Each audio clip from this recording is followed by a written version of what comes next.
Mheshimiwa Bunge, wakati wa Bunge likiendelea kujadili hotuba ya Rais, imejitokeza taarifa katika vyombo mbalimbali vya habari zinazoeleza kwamba baadhi ya wabunge wameitwa na TAKUKURU ili kuhojiwa kuhusu mchango waliotoa bungeni.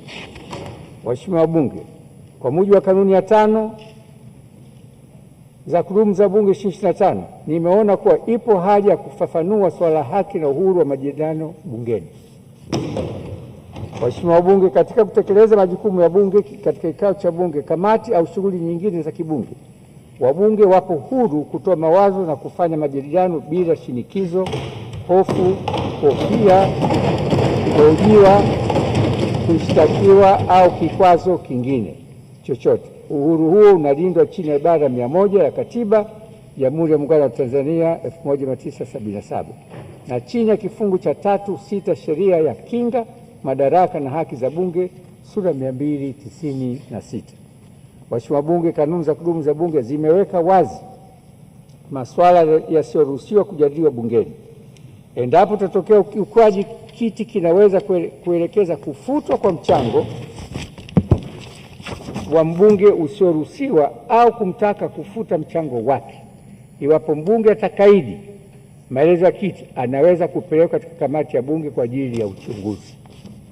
Mheshimiwa Bunge, Ofisi ya Spika haijapokea wito wa kumtaka mbunge na wala sijatoa kibali kwa mbunge yoyote kwenda kuhojiwa.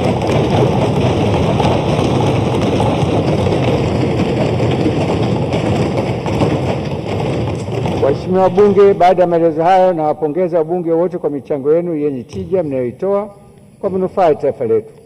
Tuendelee kutoa michango hiyo kwa kuzingatia katiba, sheria na kanuni za Bunge.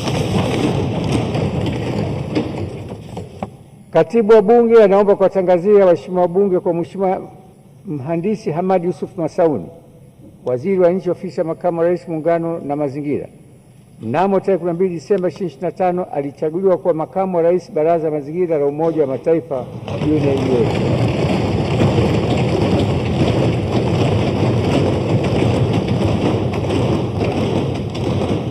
Kuchaguliwa kwa Mheshimiwa Masauni kushika wadhifa huo ni heshima kubwa kwa Jamhuri ya Muungano wa Tanzania na unaakisi dhamira, mchango na msimamo thabiti wa nchi katika kutekeleza sera, mikakati na ahadi za kikanda na za kimataifa kuhusu ulinzi wa uhifadhi wa mazingira. Bunge la Jamhuri ya Muungano wa Tanzania linampongeza Mheshimiwa Masauni kwa kuchaguliwa kushika wadhifa huo.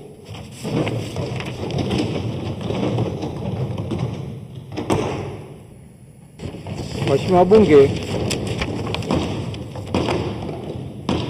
jana wakati Mheshimiwa Janet Mahawanga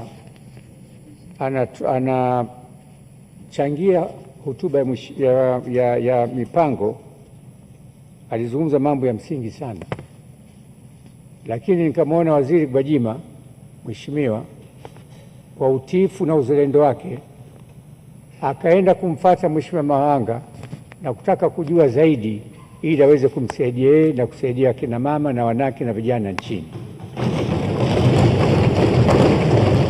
Nasema haya sababu nilivutiwa na kitendo cha waziri kwenda kumuuliza mbunge. Mheshimiwa Waziri, nakupongeza sana kwa namna unavyotekeleza majukumu yako kwa utiifu, sahihi na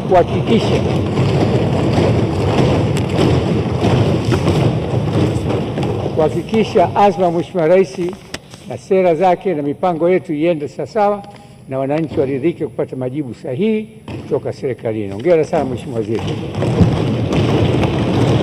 Na tutawapongeza mawaziri na watendaji wote na tutawabana wale wasiofanya majukumu yao. Katibu.